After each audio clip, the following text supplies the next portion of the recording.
Welcome to this special edition of Free Thoughts. My name is John Samples. I'm Vice President at the Cato Institute.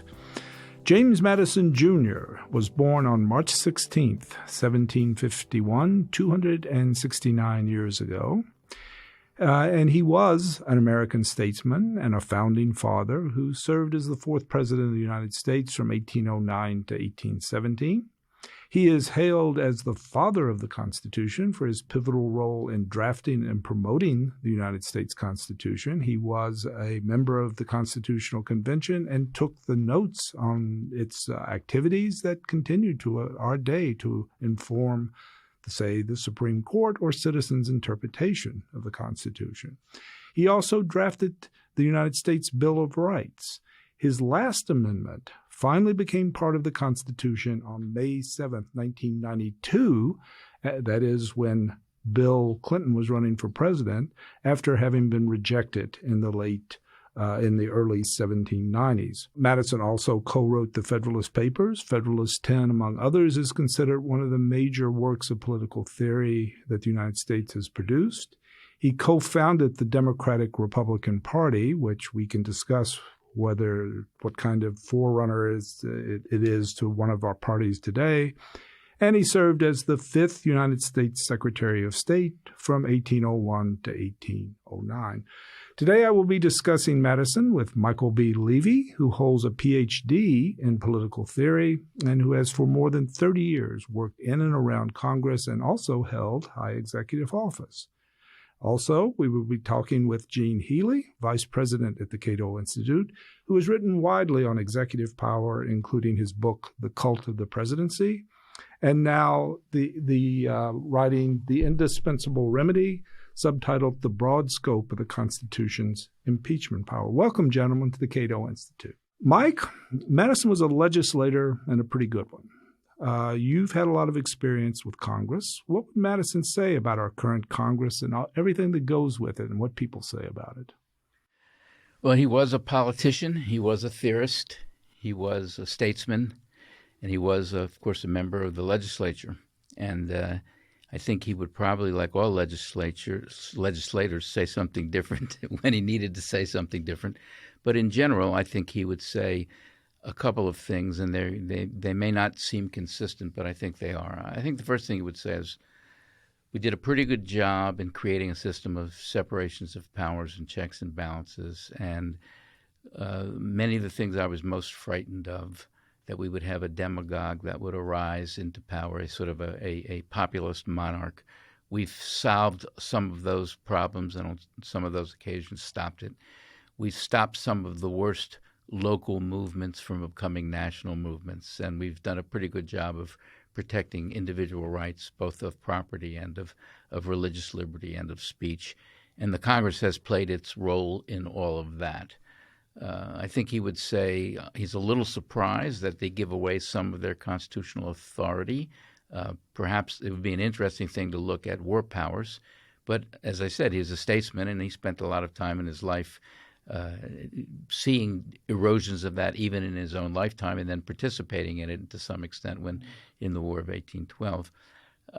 So I think he would be pleased. I think the other thing he would have to comment on, and he began to see this in his own life, of course, is that the representation of place, I'm from the such and such district of so-and-so, and that's who I've come here to represent, has in many ways eroded, and you have more and more people who see themselves as members of the Republican Party or members of the Democratic Party, and their first thought is toward their primary election in their state and not necessarily the interests that define their state or their region. Now, I don't want to overstate that position because I just have overstated it.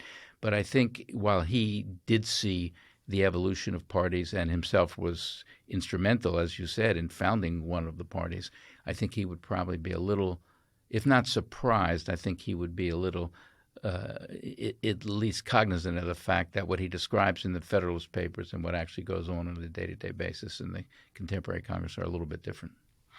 Gene, on the presidency, you've written a lot about it.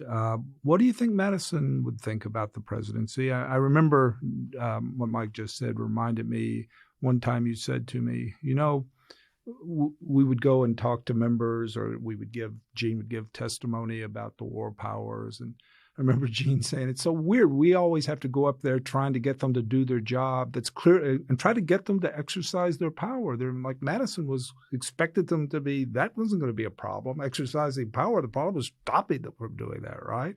What do you think about the presidency? And particularly, you've just written on impeachment. Was Madison, how would he think we're talking impeachment now? And we have been throughout much of our adult lives at various times. What would he think about that?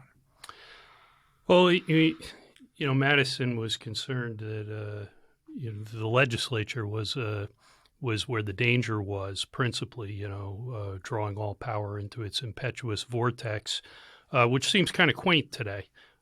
Given where we are with the powers that have accrued to the presidency, but he was also he was cognizant of the risks that the presidency could present. He wasn't naive to that. My paper on impeachment, Indispensable Remedy. The title is from. It's an adjective that both Madison and Mason used to describe the remedy of impeachment. And I structure a lot of the paper around what Madison said at the convention. He said it was indispensable. Being able to remove the president midterm was indispensable, for, among other things, the incapacity, negligence, or perfidy of the chief magistrate, and I structure a lot of the paper around that. He interpreted what came out of the Constitution, eventually high crimes and misdemeanors per Mason. He interpreted that pretty broadly, and unlike there's a contemporary argument where you have to be especially wary of presidential impeachments because there's only one man in the office. You get rid of a federal judge. We've got hundreds of other federal judges who can step in, but it's particularly weighty when it comes to this office that is at the top is one single man. Madison actually thought that the dangers from the singularity of the office cut the other way. He at the convention, he says that, incapacity or corruption in other branches is not as concerning. You can't assume that everybody in Congress is going to lose their capacity or be bribed at once, and you can't assume that the whole judiciary is going to go bad. But he says that the presidency is occupied by a single man, and malfeasance in that office could be, quote, fatal to the republic. So he definitely saw impeachment as a key remedy, and given his concern about the concentration of war powers, his statements to the effect that there's no danger to public liberty as grand as in war, in part because of the concentration of power in the executive. I think he would be, after he got over being catatonic and flabbergasted by smartphones and cars, when he got around to looking at government, the way the federal government operates, I think he would be quite concerned about the way in which, particularly after 9/11, war has become a permanent backdrop of the conduct of federal affairs. It's no longer a departure from a baseline of peace. It's the new norm. But just as a aside, I mean, yes, I think I would agree with all of that. But Madison was generally is viewed as being depending of a poor to average president, but a superior kind of constitution writer and also a superior legislator. And he did seem to have the sort of spirit of the legislator, and he thought legislators were very important. Is that a fair thing historically, you think? Was he that poor a president? Well, to some extent, I'll defer to Gene, but I think he was a better president than he's given credit for. He's often seen as a bumbling president because of the way he began the War of 1812. And it's interesting, given our conversation, in part that's because he relied heavily on militias, didn't want to use a standing government, was reluctant to build a strong navy, and he himself was a member of the militia. His father was a member of the militia. I think he believes that was an important part of being a Republican citizen, of having the spirit of liberty in your soul, and so I think he took some of that for granted. And I think he also was terrified a large standing army with a strong executive would be something like a European tyrant. But what he found over time, and this to his credit, he needed more disciplined, organized troops that wouldn't go home to plow fields and wouldn't care more about what the interests of Michigan were versus the interests of the United States, or wherever, because he was going into Canada at one point of the war above Detroit, and I think so. I think in the end he's a consequential president, in part because of his evolution and the country's evolution over time. Not a great president, but he is a great American and a great American thinker, and he confronts all of the great issues of our day. And I would say, somewhat like Jimmy Carter, he's an interesting post-president. I actually looked this up before we got started to see where Madison was in the historical rankings, and what I recalled, it was somewhere in the top half in these surveys they give to political scientists and historians. Those surveys are usually a very poor guide to who was a good president in terms of some of the things we care about at Cato. That's right. But he's on the latest serious one, the American Political Science Association survey from last year. Madison clocks in at number 12, which, I agree, he wasn't one of our worst presidents, but this does make you think that these surveys, even among scholars, have more to do with celebrity than actual achievement. I mean, after all, the White House and the Capitol get set on fire in Madison's term, which is not something that so it does seem to be the historical reputation and the ranking as president does seem to be borrowing some from his reputation as a legislator and a constitution maker. That reminds me of something I was thinking about Federalist 10 in Congress when Mike was speaking before. If you look at that Federalist 10 and his plans to sort of make popular government work, there's a real strong sense that he believed in elites. Remember, the whole point of Federalist 10 is to say he's trying to argue against direct democracy, because that's what people think of when they think about republicanism, right? So he's saying, have these institutions and you can refine the people's will, and it'll work out better rather than direct voting, because that's caused all kinds of problems in various places at various times. But that sort of fits to our world today, where you have this strong sense that our elites are very much in a bad odor.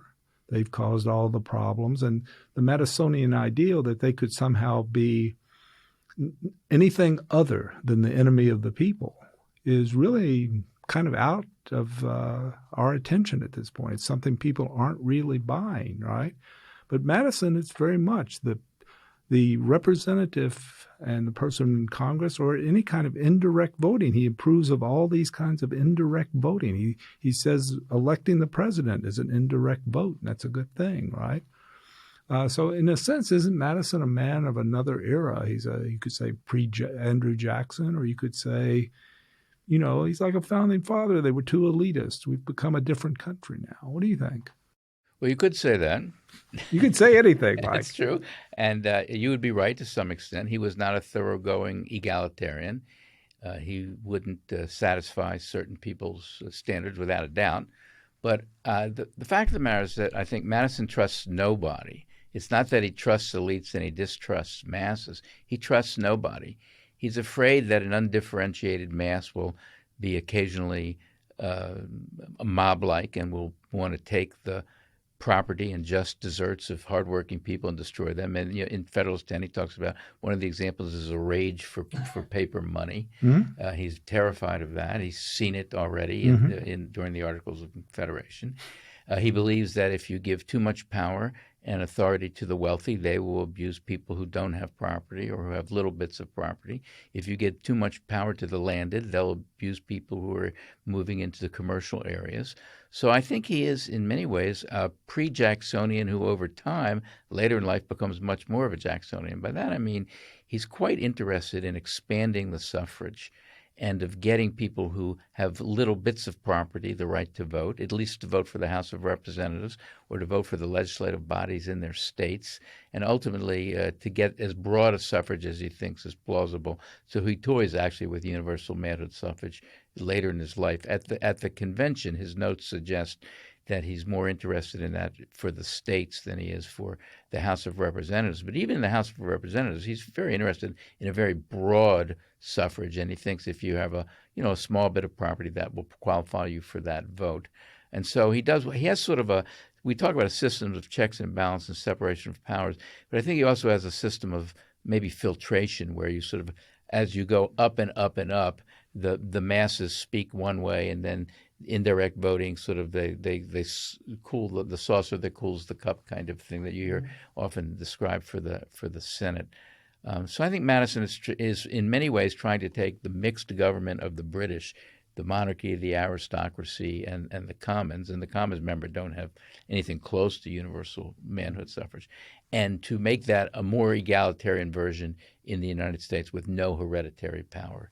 So I think to underestimate both his egalitarianism and his majoritarianism is wrong, but he's not. His instincts aren't modern in that regard.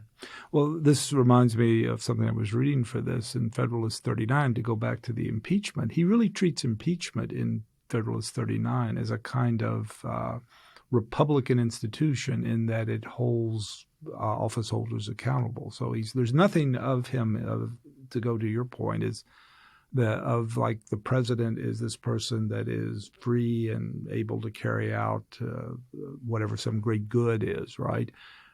It's part of the Republican nature of the new Constitution, which he believes it has to be Republican. It's not an aristocracy. It's not a monarchy. It has to be Republican.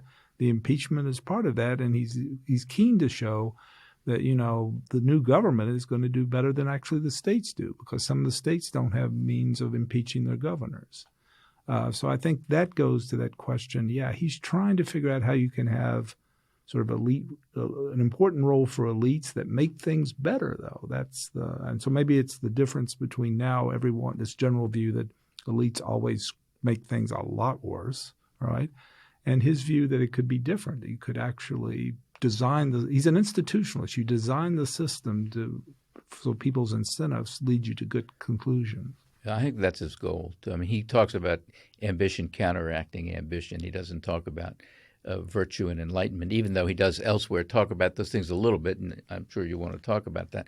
But he's really quite cynical that you can ever give power to someone and they will, over a long period of time, exercise it beautifully and in the public's interest. So you have to constantly make sure every interest is reasonably represented and then let them go at it more or less. Which is kind of weird, because there was one person, I would argue, that actually comes close to that, which was Washington himself. I mean, to me, it's completely inexplicable that Washington doesn't go the way of all flesh and become a Caesar, right? Because Washington is a thoroughgoing Republican. So Cincinnatus is the model, right? The Roman who goes back to farm. And that's what Washington does. He says 2 terms.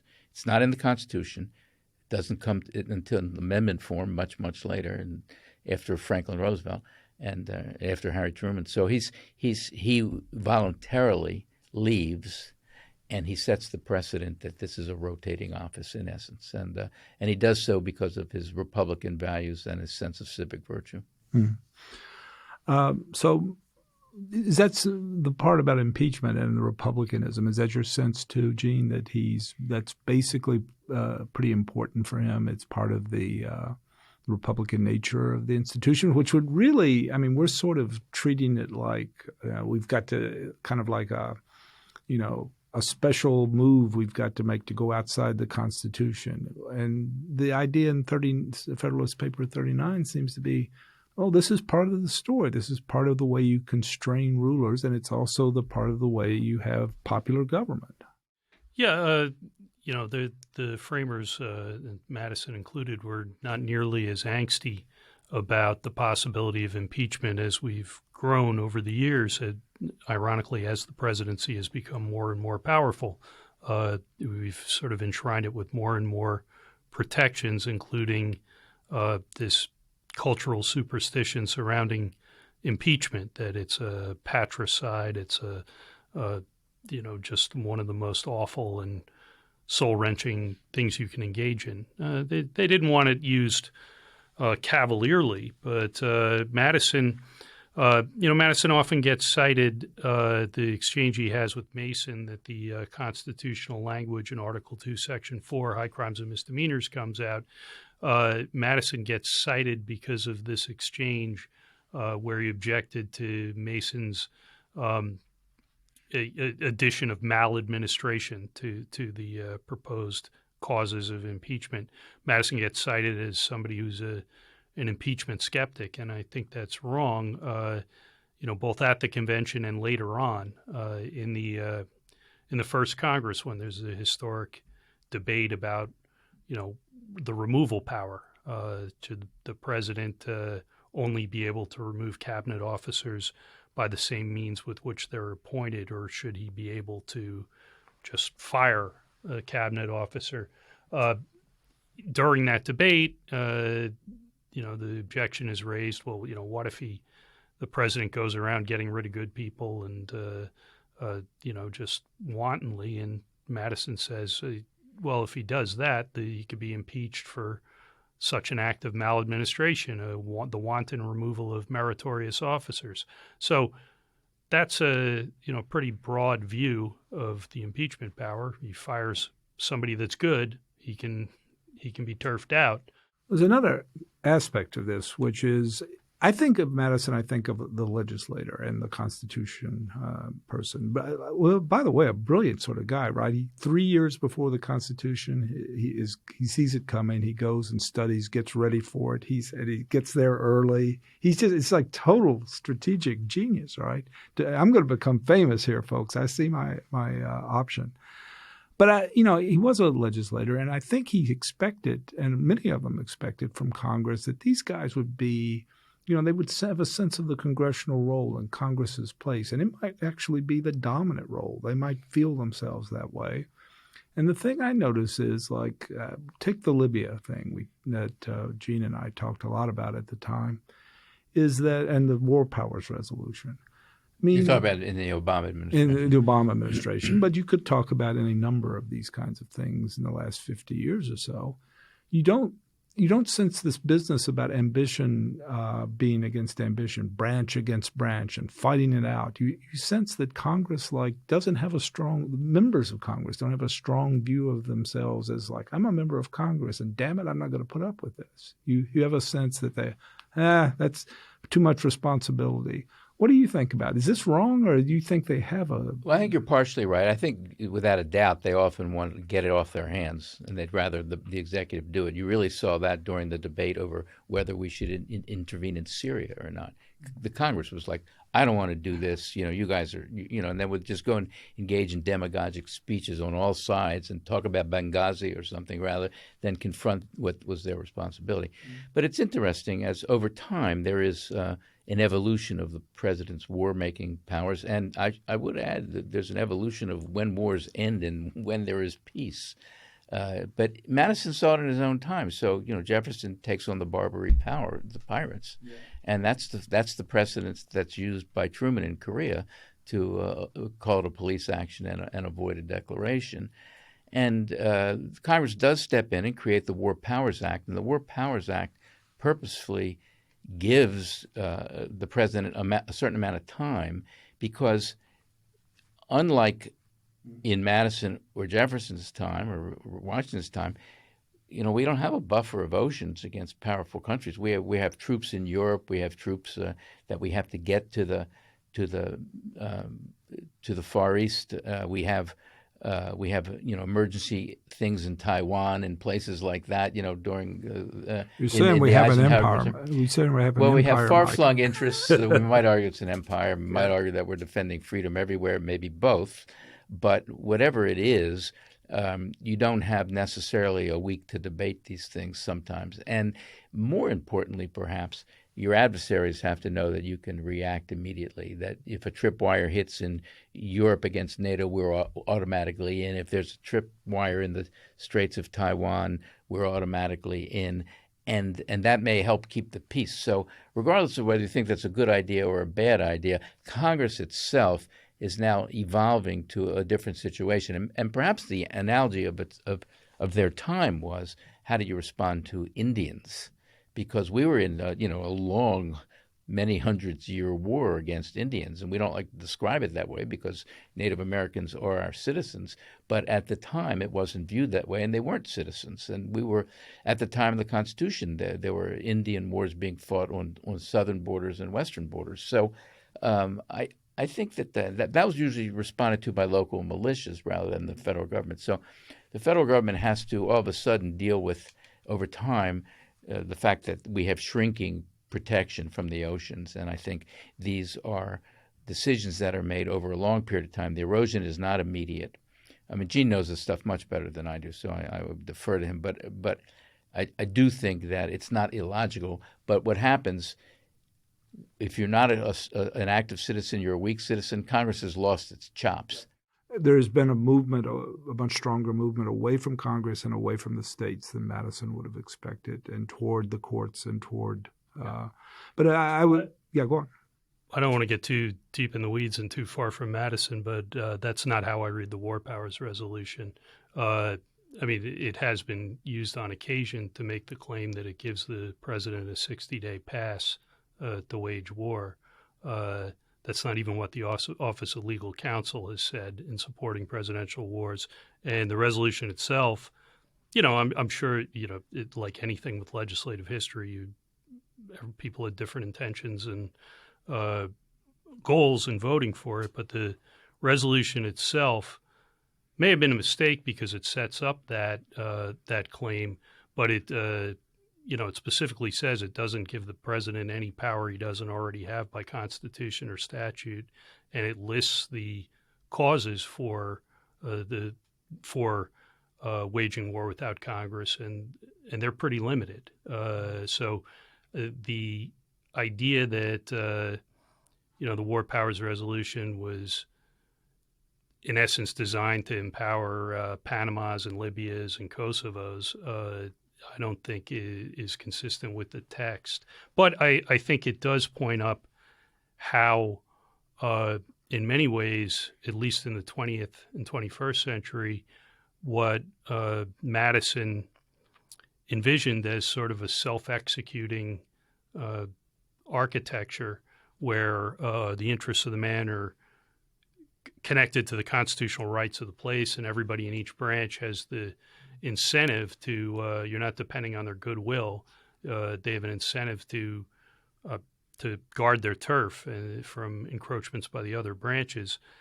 It's worked out really well for the presidency because I think the incentives really do line up there. The presidents want to leave the office at least as strong as they found it. They have an interest while they're in office in doing that. But individual Congress people have a main interest in getting reelected, and it's pretty rare that we punish anybody who nobody lost their seat over signing on to too broad a resolution 3 days after September 11th. You did have in 2004, a couple of Democratic senators who'd voted for the Iraq War resolution, and in 2008, had some difficulty explaining their votes. But in general, we don't punish legislators who punt the big questions of war and peace and the laws we live under. And I think that is possibly a flaw in the Madisonian design. Well, let me give you another example that Mike will know a lot more about than I do, but it seemed to me as an outsider, this was what happened. And I'm talking about the financial crisis of 2008. I was an outsider at the time, thank God. As you recall, Congress was called upon to provide money for bailing out the banks, and it was this was right at the end of September, early October. Of course, it was a crisis atmosphere, and that had a very hard time getting them to vote for that, and they finally came up with the votes after about a week and several failures, and about several failures. Several weeks before it was about a month before Election Day.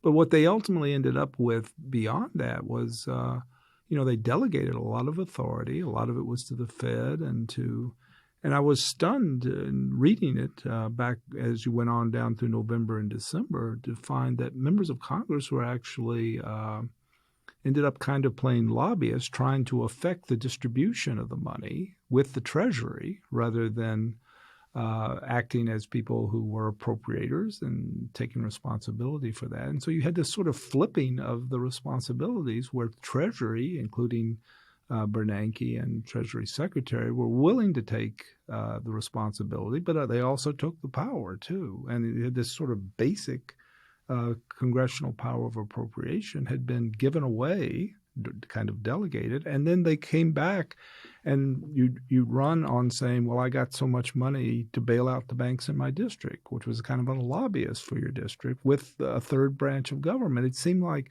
now you can argue that all of this was kind of, or maybe it all should have been done by the Fed. It was ultimately almost all done by the Fed anyway. But it seemed like a bizarre, you put the whole system under pressure and you end up finding that it's perverted at those levels, the distribution of powers. Well, that wasn't the first time. The precedent for that was the Resolution Trust Corporation, which where I came in the mop-up action. I was in the Clinton administration. Bush had initiated it. We did the last part. And what was fascinating there, to speak of Congress, is that congressmen would vote for the reappropriation of the money. The RTC would then figure out what to do with it. Right.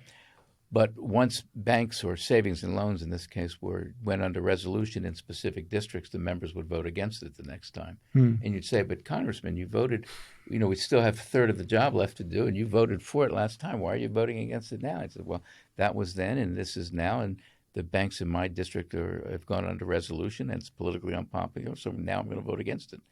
And I think that is, to put it mildly, self-interested. But one of the problems when you create a mechanistic system, and I support it, but it's a mechanistic system that assumes everyone's self-interested. It doesn't demand that it be something other than self-interested. Well, that brings me to another point that seems that you've nicely shown is not as abstract as I thought it was, which is that, Madison and his generation are really, they have a sense of what republicanism, what we would call a democratic government, a government of the people is. And then they're thinking about Italian city-states, or they're thinking about the Greek small direct democracies, right?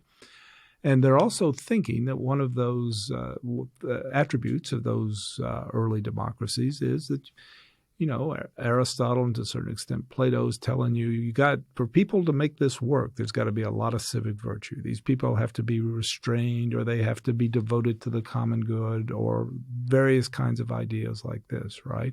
And they're looking at the United States in 1789 and saying, it's a gigantic thing of 13 colonies already, and it's going to get bigger probably, and you really can't, you got to have a monarchy, and if you try to set up a republic, it'll just break down really quickly. So Madison's answer to that is the size of the thing works for its good. You split up the majorities that might be tyrannical, but also it's institutional. You design the Constitution in such a way as to get the incentives right. And it does sound like, as you say, one interpretation is it's purely mechanical. He's totally going by the boards. He says, we don't need morality. We don't need civic virtue. We can, through this Enlightenment idea, we can design the institution in such a way as the thing will work without civic virtue, because you can't count on that. People sort of, too self-interested or whatever.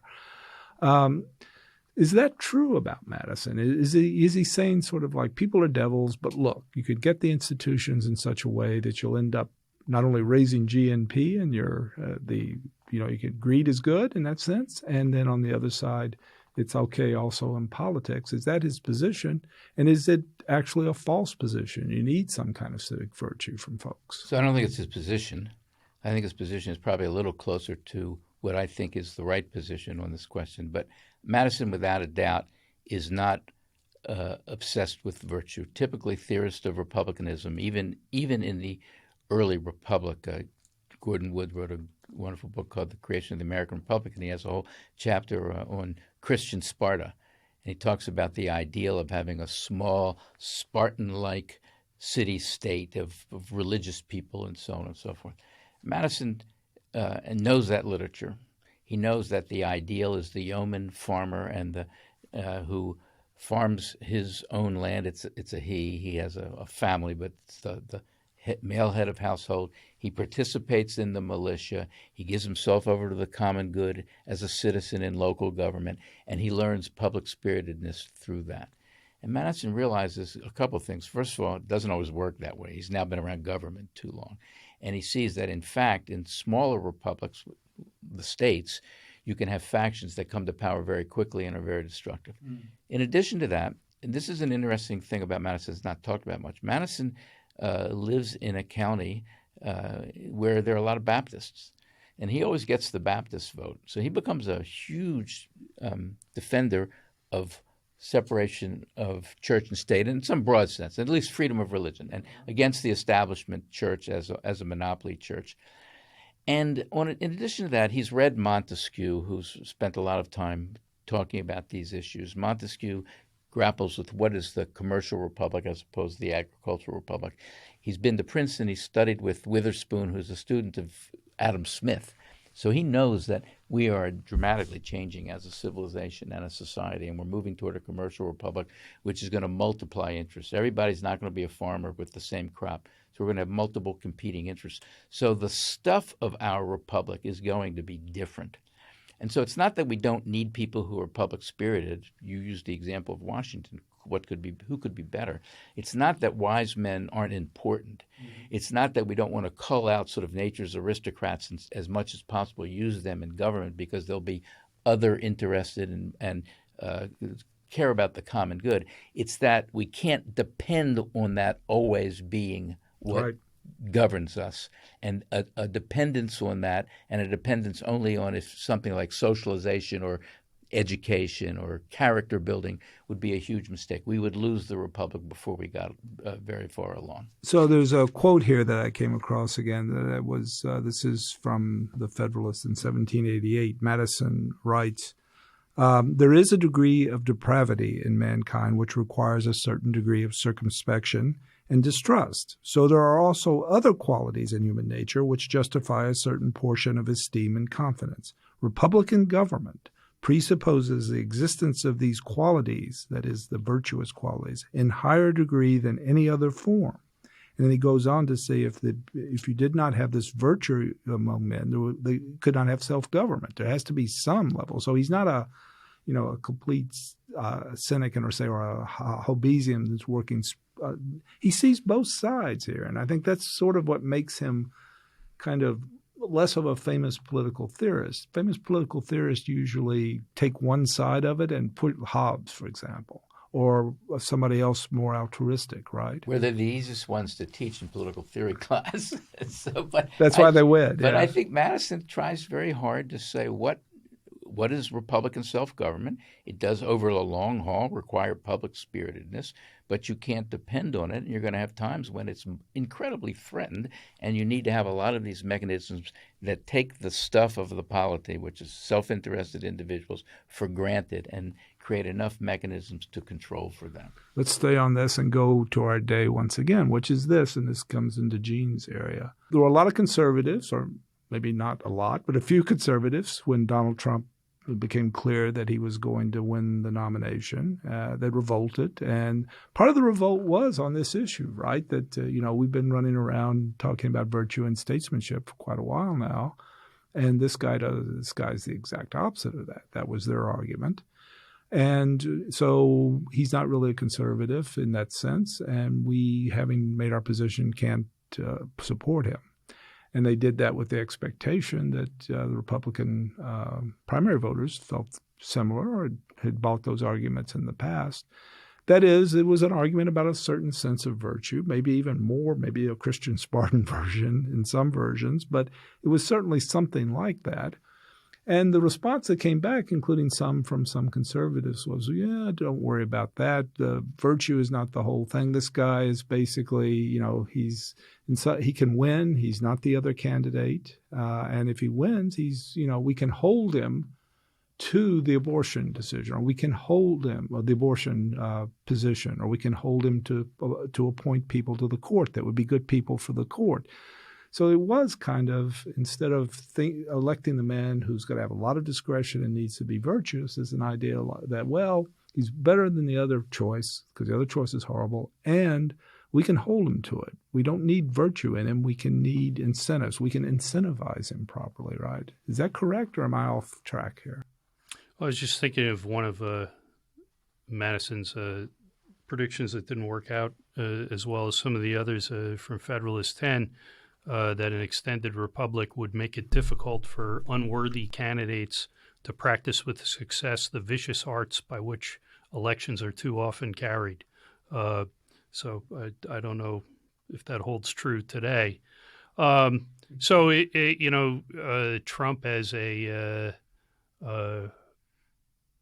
as an example, the question is Trump as an example of someone who does not have whatever residuum of Republican virtue Madison envisioned, but is still checked.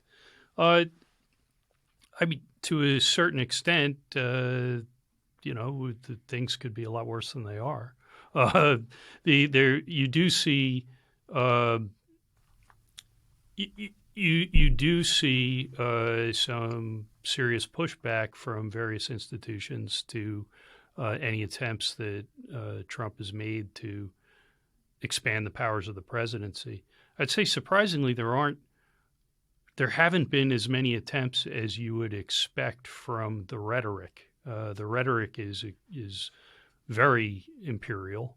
Very militaristic, but the ratio of bark to bite seems a lot higher. But, we just saw the Senate vote to join the House in a resolution of disapproval for the national emergency declaration. You're not seeing most of the checks come from Congress, though.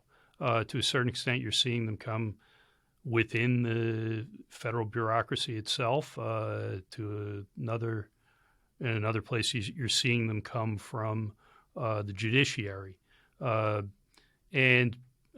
Perhaps the judiciary, is an example of the Madisonian system work. Another thing that, we were talking a minute ago about ambition counteracting ambition and whether Congress has the incentive to guard its own turf. It does seem to work out better and more like Madison envisioned when it comes to when you have divided government.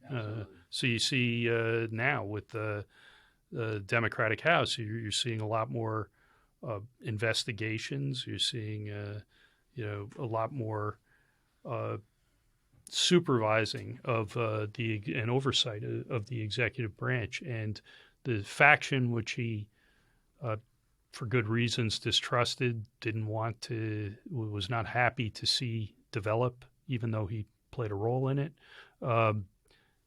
Faction does have this tendency, when the alignment is right, to make the Madisonian system function in more like the way Madison seems to have envisioned. I think divided government is a really key thing to throw into this. I think one of the reasons we have a Democratic Congress is that a lot of people in a lot of swing districts who had Republican representatives, 40 of them, many of those districts voted for Donald Trump, but the people came to conclude he needed a check, and they went out 2 years later and voted for the opposite party just to be a check on the power of the presidency. And I'm not always in favor of that when it happens, because I think it's often done just because of how slow the recovery is or something like that, and it ends up leading toward a stasis that makes it very hard for government to do anything. But having said that, I think this last election was clearly a check and balance election, and I think we've seen other ones like that. And when the Congress is divided, or at least one of the houses is divided, you see much more of that branch of the legislature reasserting its prerogatives. There's a thing here that I think needs to be noticed, which is that the whole system, and it's Madison's system, is hard to operate, as you well know, and it really requires a consensus. It's not one majority, one election. It's several majorities in several different kinds of districts at different times to get a workable government together to get legislation through. So it requires a consensus and a persistence. Now, in a way, that seems like an act of genius for such a big country. But now you often read here over the time I've been here at Cato for the last 2 decades, not just in the last few months, that you see a lot of that's called gridlock. It's talked about as it's a malfunction. It's not. I mean, what it does mean is the bet was by the founders that if you can't have that consensus, then you do nothing. It's better to have the consensus than do something with a bare majority. But you sense from the culture, maybe just from the media, and to some degree from the people, the voters, that they really see it as, it's if something has a majority, it should be passed. And that's not the way the system's designed. Well, I think there's something in the system that does slow it down even more, and it wasn't in the Constitution. Madison didn't put it in there, and it's not Madisonian, and that is the filibuster. And in addition to the filibuster, the multiple 60-vote points of order that there are in the Senate. Those are all artifacts of the Senate for different reasons at different times. Obviously, part of it being civil rights and slavery, but a lot of other reasons have led to the multiplication of 60-vote points of order. But now you need a much more difficult consensus than you ever had before. And you're also seeing something in the Electoral College, which was supposed to slow everything down, but it's really a ratification of that state's popular vote now. But now we have the Electoral College, which is probably not as representative of the popular vote as it was for most of the last 150 years. So we've had 2 elections in this century alone where a person who won the popular vote didn't win the Electoral College vote. So it may have swung to the point where government is a little harder to find consensus in than it was, and maybe it's not Madison's fault. It's something else in the system, especially, I think, the filibuster. So I do think there is a problem of when consensus is more or less reached, it's not therefore acted upon. I, as someone who year in and year out more often prefers that nothing gets done, depending on the alignment of political forces. I used to be a fan of the filibuster, but I think it also, we've seen in recent years how these extra veto points can lead to more concentration of power in the executive branch. I mean, I think that's exactly what's happened in immigration. They're close to enough votes to pass the DREAM Act, then they don't. And Obama, who had previously said he didn't have the power to do this by executive fiat, does DACA and DAPA, and then you get a new president, and he tries to overturn it, and we're in court over that. That's really not the way the system is supposed to work. And in cases like that, the inability to actually get something that you've got essentially a legislative majority for tends to provide the executive branch with incentive to step out on its own and govern in a way that is not envisioned in our Constitution. Mike mentioned the so-called Electoral College, the way we elect the president. Madison thought that he didn't like what you ended up with particularly, but he did endorse it, particularly as he got older, and he saw it as a sort of way of bringing together it was a mixed form of representation. The states had a role and the popular vote had a role. And there's other things like that, but that was like that. And so the president would be part of that. But, now it's very clear. A lot of people believe there's a federalism component, but actually the state role is, because of political parties, because you adopted the rule of winner take all, because of a lot of things, right? The state role is really formal, but it really doesn't play a role in, protecting state prerogatives. I mean, that didn't persist over time. American people, in a way, voted against it. They voted against indirect election of the Senate, too, right? So the states have become weaker in that sense, but it's very much against, I think, what Madison's expectations would have been, say, even as late as 1830, right, whether the Electoral College would be like that. But it also strikes me that you and I have talked about a lot over the years about various things and about Madison, but we never talked about the Electoral College and what you think about it, whether you think it serves for liberty enhancing or is it just sort of a chaotic system? I don't have a strong opinion about it. I mean, my sense is that it was originally supposed to, serve this saucer that cools sort of function. You'd get a lot of eminent worthies, to pick but very early on, as I recall, the choice of electors becomes democratized, and it doesn't, and certainly presidential selection starts to evolve very quickly away from the way that the framers thought it would, so I don't really have strong feelings about it one way or the other. Although if it does turn out that we do see increasing numbers of presidential elections, as we seem to have been, where the popular vote and the Electoral College are at odds, that seems like something that is going to give us quite a bit of trouble. So as we draw near the end here, I wanted to discuss something that's a little less pleasant about Madison, and as we hear at his birthday, but I think it's interesting to me and interesting. I've thought about it often, which is the question of slavery. Now, Madison owned slaves and so on, but I want to start with another. Everyone knows that, and that was a shameful fact. But Madison says in the Federalist Papers, he's at one point near the end of one of them, he sort of says, people come up to you and say, well, clearly this had happened to him, right? And they say to you, why is it that why did you keep the slave trade alive for another 20 years? Why didn't you just get rid of it, right now in 1789? And he gives his answer. He says, the answer basically is, well, we would have, but it actually was the best we could do. And by what he meant by that, the circumstances, that there were states who were willing to bust up any kind of unionizing attempt, any kind of union, or the Constitution itself. They would withdraw from it, and South Carolina being the leading state here.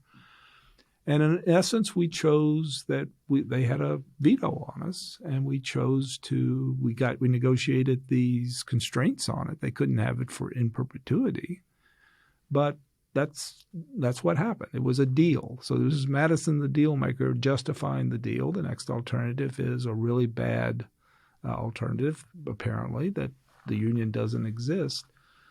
So is that a really bad alternative? That's the question. That's one question, I think. Did they make the wrong deal? That's Madison's justification. He clearly believed it. But was it did they just delay what would have happened earlier? In retrospect, we know what happened. They had one thing Madison might have believed at that point is that slavery was, because we're still pre-cotton gin, which resuscitates and revitalizes slavery as an institution. He could still believe, not totally implausibly, as many people did, that this was an economic institution that would slowly die, right? So you can say that. But there's really a political argument here that does say the union trumps the other.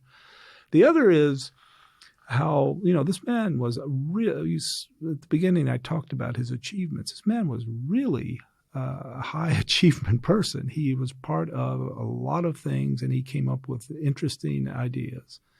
And yet, on the question of slavery to the country, he is basically useless for the next, in 1820, Jefferson says, an alarm bell in the night. They became aware, if not earlier, that slavery threatens everything we've done, right? And for that next 15 years or whatever, in his post-presidential years, Madison doesn't come up with ideas that are plausible. Well, first of all, I think in 1819, when he leaves the presidency, he actually does come up with a series of proposals to stop the expansion of slavery and hope that it swings back. But I think you're right in pointing out the cotton gin as a key moment.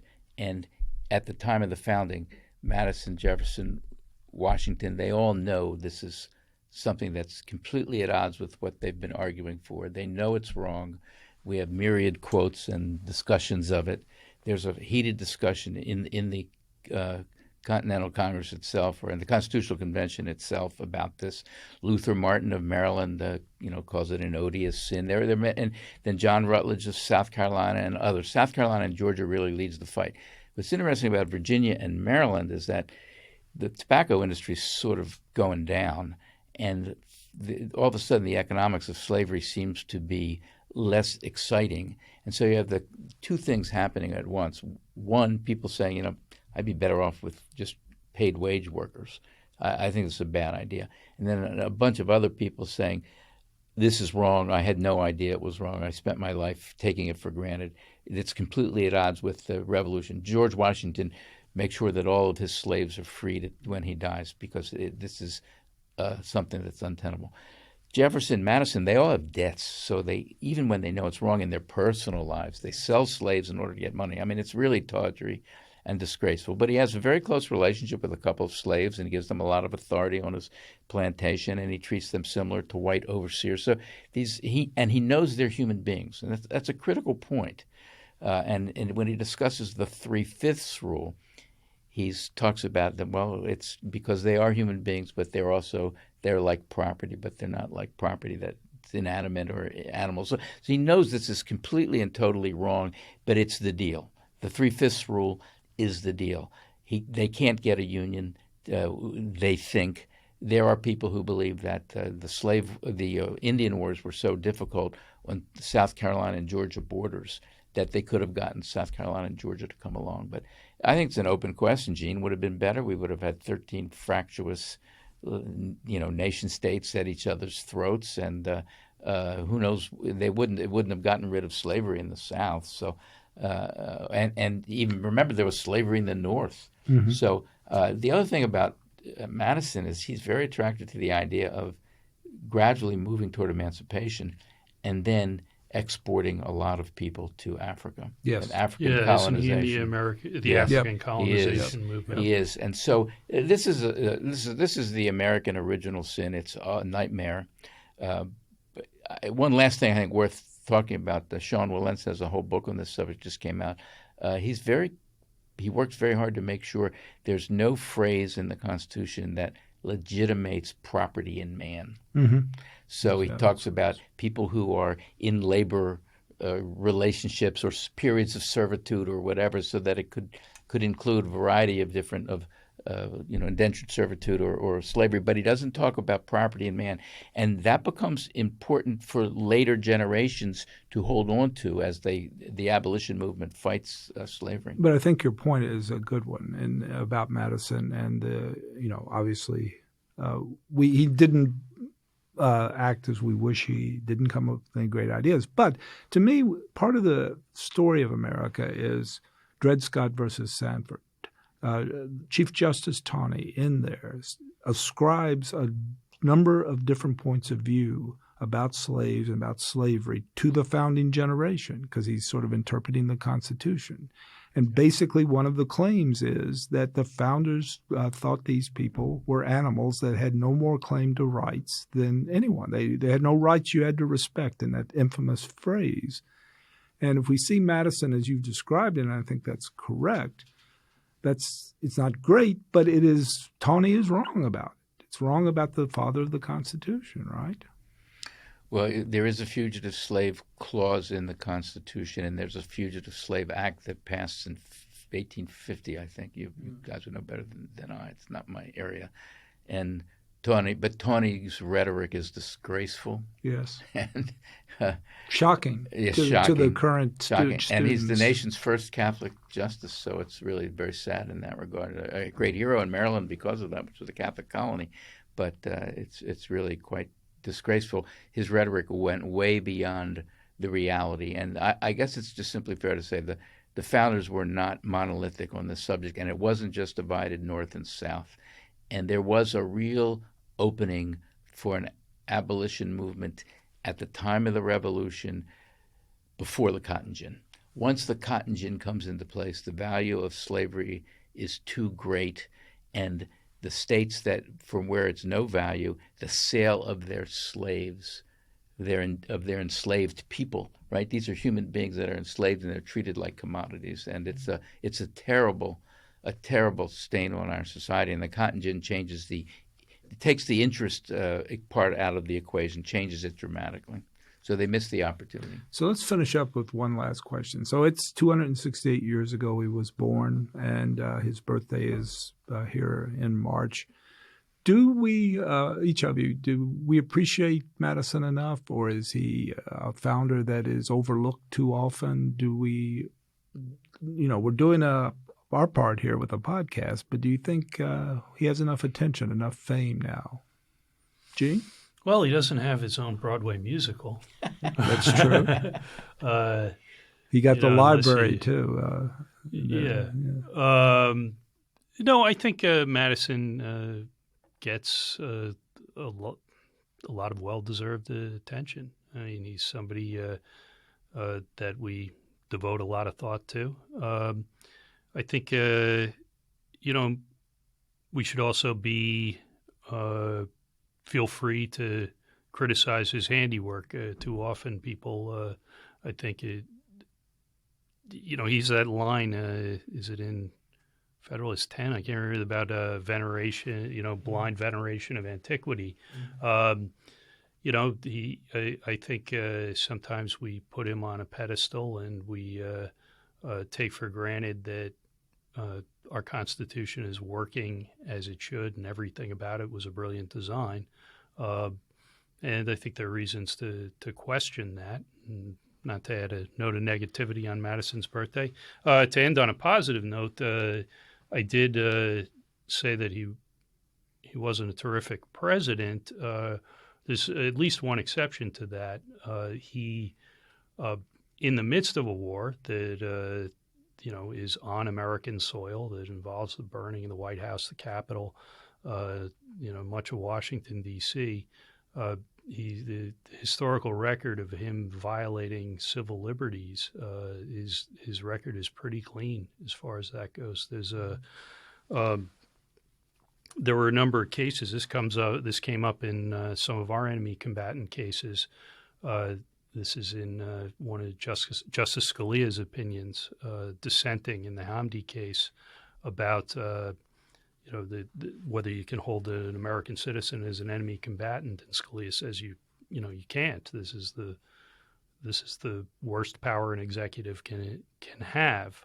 And one of the things he cites is some work that's been done recently by I think a Vanderbilt law professor about the article is called James Madison's Forgotten War, and she talks about how there are a number of cases where in one particular case the military arrested a U.S. citizen suspected of feeding information to the British, and a New York judge said you can't hold them on the military has no power to hold the citizen as a traitor.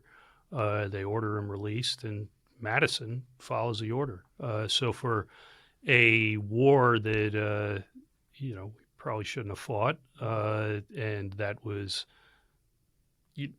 provided every incentive for a massive crackdown on civil liberties, Madison comes out of that experience pretty clean. For someone who wrote the two greatest Federalist Papers, who didn't venerate them, by the way, later when he talks about what American text should be studied in colleges, this is like 15 years later, he says the Declaration. He lists a whole lot of other things. He says, and the Federalists are worthwhile looking at as well, although they're not always correct. So he doesn't venerate them. And a person who is the father of in many ways, the father of the Bill of Rights, and I think this is a really important point that Gene's made, who as president tried to live as close to the values of republicanism as he could and still administer the war, execute the war, even at a time when it was failing. That's a pretty doggone good legacy to live on. And for all of his faults, he was a giant of the founding generation. And for all of the founding generation's faults, they have served us mostly well. Obviously, slavery and the extermination of Indians is the two huge, massive stains. But they left us with something really to build for us and for the world. I'm going to agree with that, but I'm going to say, the best way to venerate Madison, I think we don't do enough, which is to take a Madisonian way of approaching politics, institutions, the Constitution, and all of our disagreements. I mean, when you think about Madison, what is he? He's concrete, he's practical-minded, he's aware that theory matters, but he's also he doesn't want to let that get out of hand. He knows there are disagreements, but he's also got the idea that the problem is you've got to make this thing stable. He's aware of the fragility of democracy and republicanism in a way that we just completely take for granted. I think, buildings and all of this stuff are something Washington lives on, Washington, D.C., but I'd like to see a much more Madisonian approach to things, more Madisonians out there who have different views about various things, but that kind of concreteness and approach, and also historically informed, right? He reads history the 3 years before the convention. We've lost some of that, and some of that's the sort of deep disagreements that we read about all the time. These things are caused by a lack of a Madisonian spirit, I would think.